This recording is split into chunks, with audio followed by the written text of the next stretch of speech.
चलो अब हम देखते हैं सिंपल पेंडुलम।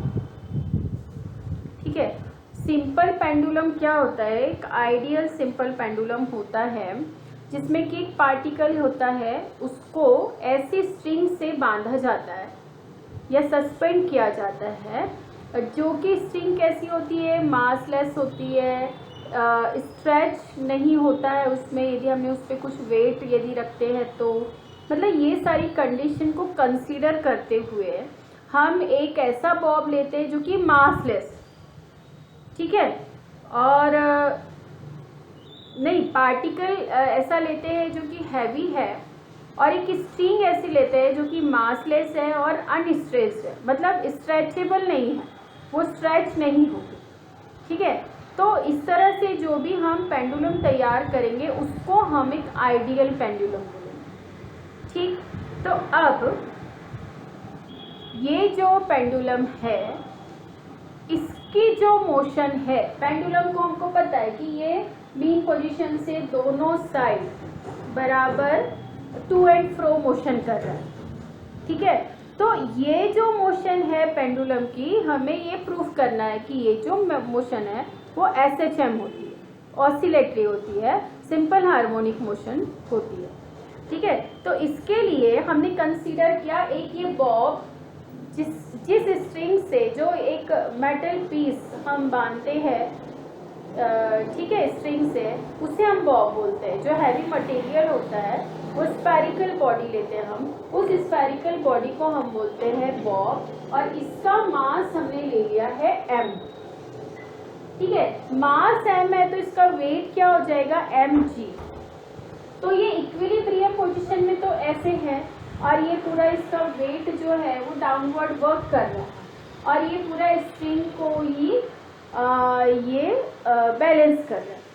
ठीक है, लेकिन यदि ये एक्सट्रीम पोजीशन पर जाता है, जब एक्सट्रीम पोजीशन पर जाता है तो इसकी स्ट्रिंग की पोजीशन हो जाएगी ये। ठीक है, तो स्ट्रिंग पे टेंशन आएगा, टेंशन बॉब यहाँ पर रहेगा, तो इसका वेट तो पूरा डाउनवर्ड वर्क करेगा। ठीक है, लेकिन इसका वेट जो है, इसका कुछ पार्ट ये स्ट्रिंग को बैलेंस करेगा। ठीक है, कुछ पार्ट बैलेंस करेगा, मतलब जो mg के हमको कंपोनेंट निकालने पड़ेंगे। mg के कंपोनेंट निकालेंगे तो ये तो हो जाएगा, ये थीटा एंगल हो जाएगा, और यदि ये कंपोनेंट निकाले, मतलब ये एडजेसेंट हो गया क्योंकि ये 90 हो गया, तो ये एडजेसेंट हो गया, तो ये हो जाएगा mg cos थीटा, और ये वाला कंपोनेंट, मतलब ये वाला कंपोनेंट अपोजिट है, तो ये हो जाएगा mg sin थीटा, और ये mg sin थीटा इसके बराबर होगा। तो ये mg sin थीटा, ये जो मोशन हो रहा है, मतलब क्या हो रहा है, यहाँ जाकर किस डायरेक्शन में जा रहा है? मीन पोजीशन में, मतलब mg sin थीटा क्या हो गया? रीस्टोरिंग फोर्स हो गया। ठीक है, तो restoring force mg sin theta हो गया, और ये mg cos थीटा इस टेंशन को बैलेंस कर रहा है, स्ट्रिंग के टेंशन को बैलेंस कर रहा है। ठीक है, तो इतनी चीजें इसमें हम लेके चलेंगे। मतलब क्या? एक तो पहली कंडीशन की T is equal to mg cos theta, T को ये बैलेंस कर रहा है, और दूसरा F रीस्टोरिंग फोर्स। ठीक है, restoring force F is equal to minus क्या हो जाएगा? mg sin theta. समझ में आया? तो इससे हमको ये दो इंपॉर्टेंट चीजें पता चलती है। फिर दूसरी एक यहाँ पे ये थीटा एंगल है, ये समझो आर्क है x, और ये लेंथ है l, तो हम थीटा इज इक्वल टू क्या होता है? x अपॉन l, ये भी हो सकता है। ठीक है, तो एक ये चीज और ये दो चीज हमें लेके चलनी है, इसकी अभी इतनी जरूरत नहीं है, बट ये f is equal to mg sin theta. अब ये थीटा हम बात कर रहे हैं SHM की, मतलब अलॉन्ग स्ट्रेट लाइन होनी चाहिए, तो इसका मतलब थीटा बहुत मिनिमम होना चाहिए। थीटा मिनिमम है यदि theta is very less then sine theta is consider to only theta, therefore f is equal to minus mg theta. ठीक है, अब थीटा इज इक्वल टू क्या है? x अपॉन l, अब यहाँ देखो m क्या है, मास, g क्या है, acceleration due to gravity, l है लेंथ, ये सभी चीजें कांस्टेंट है। बॉब हमने जो लिया है वो पर्टिकुलर मास का लिया तो एक बार तो कांस्टेंट ही रहेगा, ठीक है। g acceleration due to gravity वो भी कांस्टेंट है, l लेंथ एक बार हमने स्ट्रिंग ले लिया तो बाद में चेंज नहीं करेंगे तो वो भी कांस्टेंट हुआ, तो ये सारी चीजें कांस्टेंट हुई। तो f is equal to constant यदि कंसीडर करते तो f is directly proportional to -x। तो हम क्या बोलेंगे, ये किसकी कंडीशन है, ये SHM की कंडीशन है कि restoring force is directly proportional to displacement, मतलब x and in opposite direction, यही चीज आ गई, ठीक है। इसका मतलब क्या हो गया कि सिंपल पेंडुलम की जो मोशन है वो एक SHM होती है, ठीक है। अब इसको हम a के फॉर्म में भी ले सकते हैं, f is equal to ma होता है तो a is directly proportional to x, m भी कांस्टेंट है तो a is directly proportional to -x, हम ऐसा भी लिख सकते हैं। तो हम क्या बोलेंगे कि जो बॉब की या सिंपल पेंडुलम की जो मोशन है वो भी एक SHM है, ठीक है। अब हम इसका पीरियड निकालेंगे, ठीक है। ये सब चीजें आ गई, ये सिर्फ था ये प्रूफ करने के लिए कि इसकी मोशन क्या है, इसकी मोशन एक SHM है, ये प्रूफ करने के लिए। अब हमको इसका पीरियड निकालना है। ये तो टेंशन भी कैपिटल T लिया था, लेकिन हमने पीरियड भी तो कैपिटल T लेते हैं ना, तो T इज इक्वल टू हमने निकाला था 2 पाई अपॉन ओमेगा, ठीक है। और यहाँ पर 2 पाई अपॉन क्या लिखा था, एक्सेलरेशन पर यूनिट डिस्प्लेसमेंट,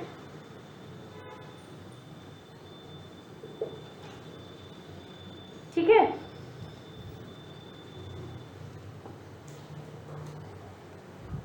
और हमारा ये तो हो गया, यहाँ पे f इज इक्वल टू क्या क्या आया था, -mgx अपॉन l, m को यहाँ लेके जाओ, f upon m is equal to -gx upon l, तो ये f upon m, f is equal to a, f is equal to ma, तो f upon m is equal to a, मतलब a acceleration is equal to -g upon l।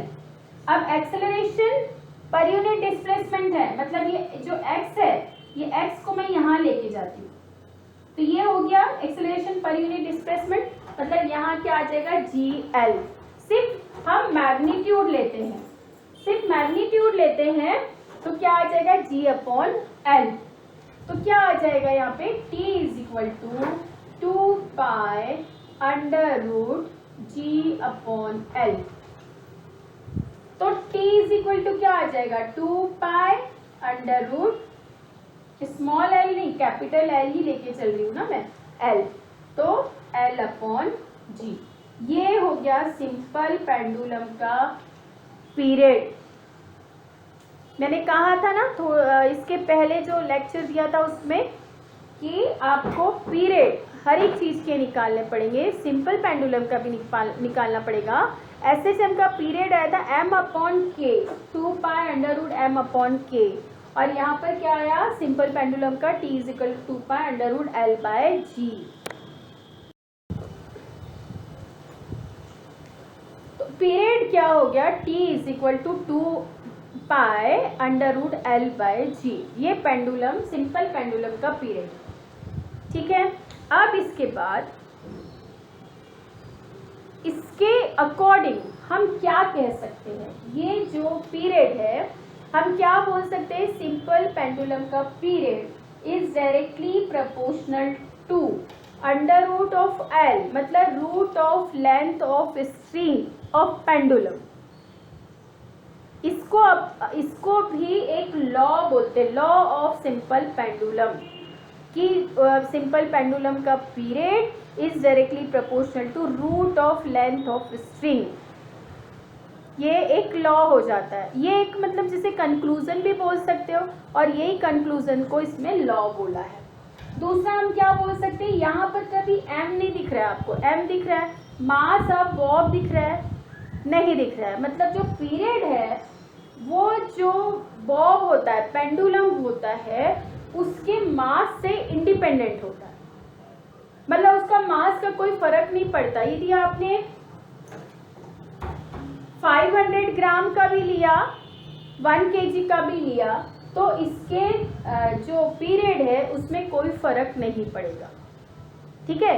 तो मतलब मास से independent है, ये एक और लॉ हो गया। और एक लॉ क्या होता है, T is directly proportional under root of 1/g या inversely proportional to root of g।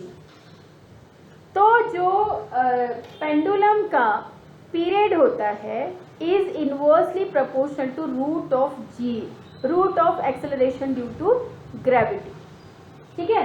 तो ये इस तरह से हमने 3 कंक्लूजन निकाले, तो इसको लॉज ऑफ पेंडुलम भी बोला जाता है, ठीक है। तो ये सारे हो गए लॉज ऑफ पेंडुलम या कंक्लूजन, आप ये भी लिख सकते हैं। अब इसी में एक होता है सेकेंड पेंडुलम।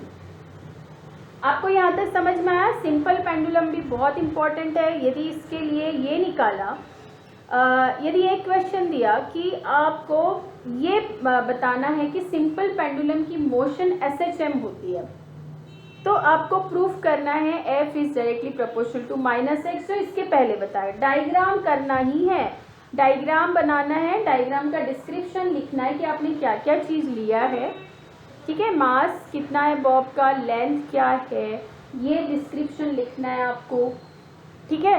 ये सब डिस्क्रिप्शन लिखोगे, वो सॉल्व करोगे। F is directly proportional to -x, इसके पहले जो बताया वहाँ तक आपको 3 मार्क्स का क्वेश्चन पूछ सकता है, ठीक है। और साथ में यदि पीरियड पूछा तो 4 मार्क्स का क्वेश्चन हो जाएगा, और सिर्फ सिंपल पीरियड पूछा तो 2 मार्क्स के लिए भी क्वेश्चन आ सकता है। तो सिंपल पेंडुलम का पूरा ही जो पोर्शन है, छोटे छोटे पार्ट में पूछे तो भी इम्पॉर्टेंट है, यदि पूरा एक क्वेश्चन पूछा तो भी इम्पॉर्टेंट है, ठीक है। तो इस तरह से आप ये अच्छे से कीजिए। अब इसके बाद है सेकेंड पेंडुलम। इसका हम फॉर्मूला यहाँ पे लिख लेते हैं, 2π√L/g, इसकी जरूरत पड़ेगी। तो सेकेंड पेंडुलम किसको बोलते हैं, जिसका कि पीरियड 2 सेकेंड होता है। T इज इक्वल टू होता है 2 सेकेंड, उसको बोलते हैं सेकेंड पेंडुलम। अब ये वैल्यू यहाँ पुट करो, 2 इज इक्वल टू 2π√L/g, 2 से 2 कैंसिल, ठीक है। तो √L is equal to π/√g, squaring कर दो तो L is equal to π²/g।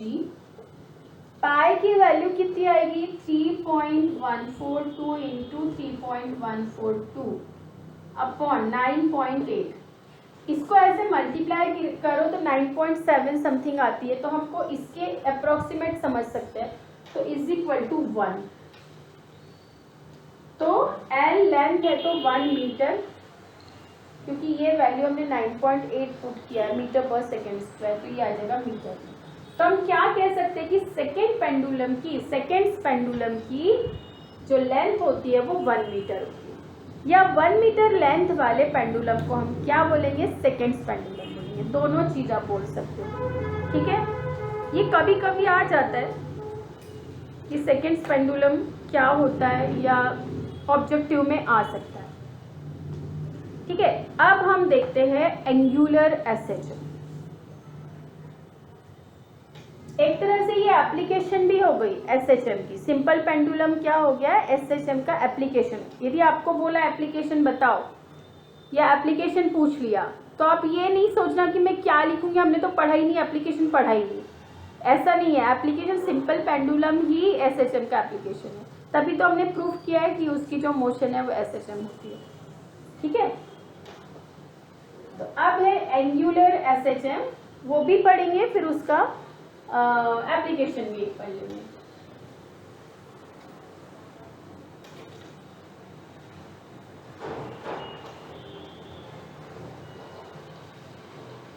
Angular मतलब हमको ऐसा कुछ ट्विस्ट होने वाली चीज चाहिए, जैसे कोई डिस्क मान लिया है और डिस्क को ऐसे गोल घुमा दिया है तो वह ऐसे ऐसे घूम रही है, है ना। तो ये हो गया एंगुलर डिस्प्लेसमेंट, तो एंगुलर एसएचएम हो जाएगा ये। ठीक है, तो हमें क्या देखना है, एंगुलर एसएचएम। तो इसके लिए हमने क्या किया, एक ऐसा रिजिड सपोर्ट लिया और ये स्ट्रिंग से हमने एक ऐसी डिस्क,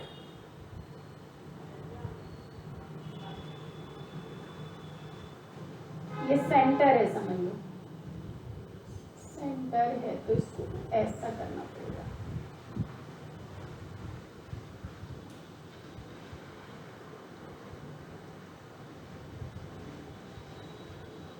और हमने इसको ऐसे ट्विस्ट किया, ऐसे डिस्क बांधी और इसको ऐसे ट्विस्ट किया तो ऐसे ऐसे घूमेगी। ठीक है, तो ये हो गया एंगुलर एसएचएम। तो एंगुलर एसएचएम के लिए हमने क्या लिया है, एक क्या मेटेलिक डिस्क, जिसको कि सेंटर से हमने सस्पेंड किया एक स्ट्रिंग से और एक रिजिड सपोर्ट से। ठीक है, अब इसको हमने एक क्लॉकवाइज या एंटी क्लॉकवाइज लाकर छोड़ दिया, तो वो दोनों क्लॉकवाइज और एंटी क्लॉकवाइज ऐसे घूमते रहेंगे। ठीक है, तो इस टाइप के जो ऑसिलेशन करेगी उसको हम बोलेंगे एंगुलर ऑसिलेशंस। ठीक है, तो इसमें होगा क्या, अब ये ट्विस्ट हो रही है, ट्विस्ट हो रही है, तो यहाँ पर टॉर्क प्रोड्यूस होगा और ये जो टॉर्क प्रोड्यूस होगा ये इसके डायरेक्टली प्रोपोर्शनल होगा एंगुलर डिस्प्लेसमेंट के, और ये होगा इन अपोजिट डायरेक्शन। ये जो टॉर्क बनेगा जो उसको एक डायरेक्शन में ले जाएगा, ठीक है, वो क्या कोशिश करेगा कि वो अपनी ओरिजिनल पोजीशन में आए। तो जो टॉर्क है वो एंगुलर डिस्प्लेसमेंट के अपोजिट वर्क करेगा। ठीक है, इसलिए tau is equal to is directly proportional to minus theta. ठीक है, अब ये प्रोपोर्शनल साइन रिमूव करने के लिए कांस्टेंट पुट करते हैं सी। सी को हम बोलेंगे प्रोपोर्शनलिटी कांस्टेंट। ठीक है, या कांस्टेंट ऑफ प्रोपोर्शनलिटी ये बोलेंगे।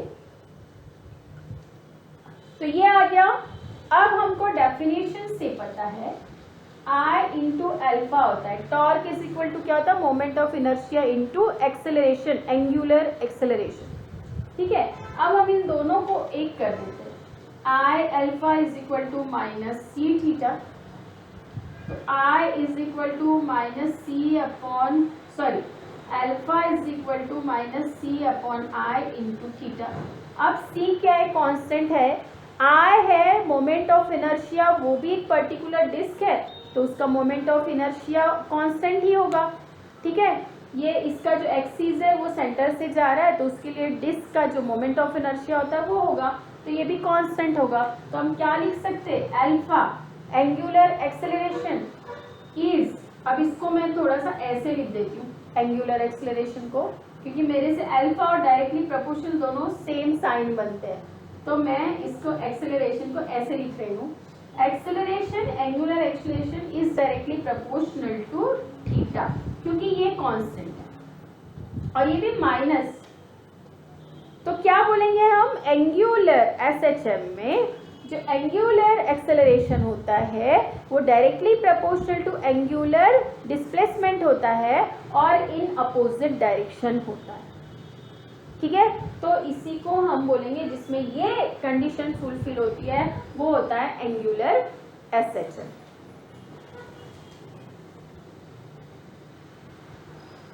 ठीक है, इसमें आपको इतना ही बताना था।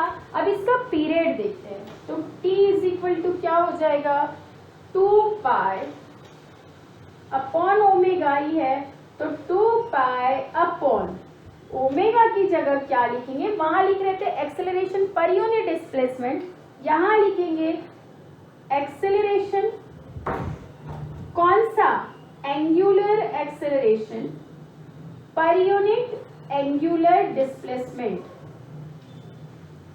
ठीक है, तो क्या हो जाएगा, ये 2 पाई अंडर रूट क्या, ये अल्फा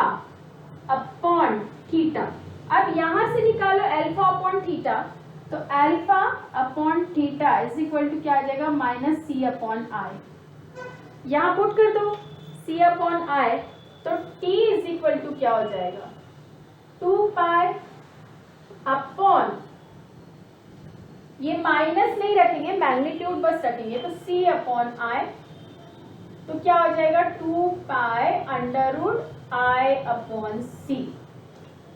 ये हो गया एंगुलर एसेशन के लिए period 2 pi under root I by C, where I is moment of inertia of disc and C is constant.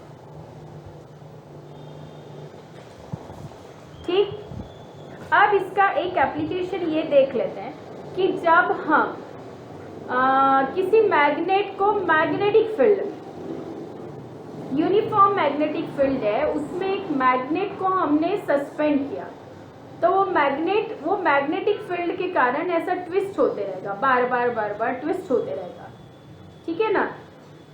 तो ये जो मैग्नेट होगा, जो यूनिफॉर्म मैग्नेटिक फील्ड में ट्विस्ट होते रहेगा, ये एप्लीकेशन है एंगुलर एक्सेशन की, ठीक है। तो हम इसको लेकर चलते हैं कि फिर रिजल्ट निकालेंगे कि उसका पीरियड वगैरह क्या आएगा, ठीक है। तो ये समझ में आ गया होगा एंगुलर एक्सेशन, ठीक। अभी हमने डिस्क के लिए निकाला था, ये एक एग्जाम्पल लिया था, समझाया हमने एंगुलर एक्सेलरेशन क्या है। अब हम एप्लीकेशन लेते हैं। एप्लीकेशन में हम क्या ले रहे हैं, पहले तो हम ये बना रहे हैं कि ये हम ये जो लाइंस है ये बता रही है कि यूनिफॉर्म मैग्नेटिक फील्ड है। हमने इसके पहले देखा है 11th में कि यूनिफॉर्म मैग्नेटिक फील्ड को हम डिनोट कैसे करते, तो ऐसी पैरेलल लाइन से डिनोट करते हैं। और यूनिफॉर्म मैग्नेटिक फील्ड का मतलब है सब जगह जो मैग्नेटिक इंडक्शन है वो B होगा, ठीक है। फिर अब हम इसमें एक मैग्नेट सस्पेंड करते हैं, मतलब लटकाते हैं।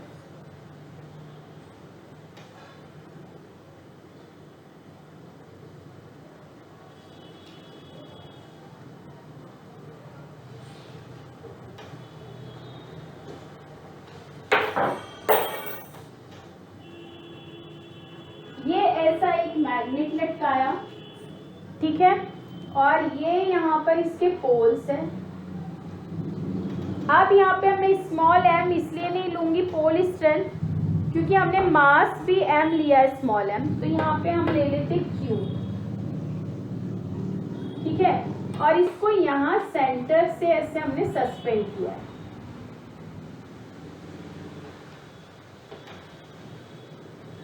इसको लटकाया, ये मैग्नेटिक फील्ड है, ठीक। तो अब ये ऐसा ट्विस्ट हो रहा है, तो इसको एक तो ये इस डायरेक्शन में फोर्स लगेगा और एक ये डायरेक्शन में लगेगा, ठीक है। और ये जो लेंथ है ये मैग्नेटिक लेंथ हो गई ट्वाइस L। अब मैं इसकी ये लाइन को यहाँ पर प्रोड्यूस कर रही हूँ और इसको यहाँ से ऐसे मिला रही हूँ, ठीक है। तो ये 90 डिग्री। अब ये जो लाइन है और ये जो लाइन है, तो इसके साथ मैग्नेटिक, ये जो लाइन सभी आएंगी ना, मैं यहाँ पे खींची हूँ, तो वो लाइन यहाँ से यदि मैं ले लेती हूँ, तो इस मैग्नेटिक इंडक्शन के साथ ये जो लाइन है, मतलब इसकी एक्सिस, किसका एक्सिस, मैग्नेट का, एक बार मैग्नेट का एक्सिस जो एंगल बना रहा है वो होगा थीटा, ठीक है। ये सब चीजें आपको लिखना है। इसका जो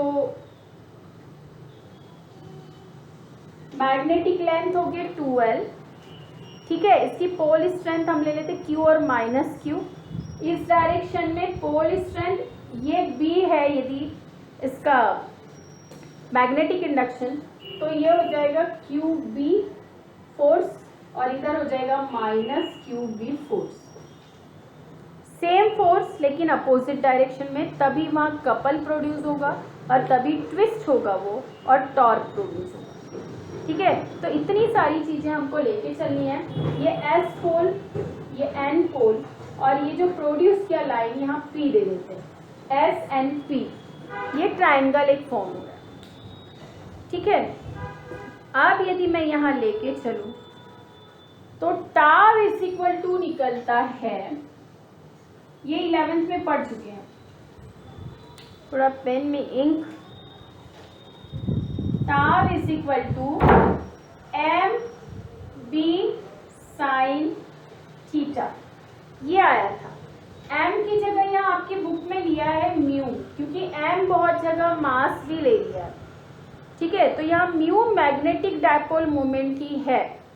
म्यू मतलब यहाँ यदि q मैंने पोल स्ट्रेंथ लिया है तो म्यू इज इक्वल टू हो जाएगा 2ql, क्योंकि वैसे हमने स्मॉल m लिया था पोल स्ट्रेंथ तो 2ml आता था।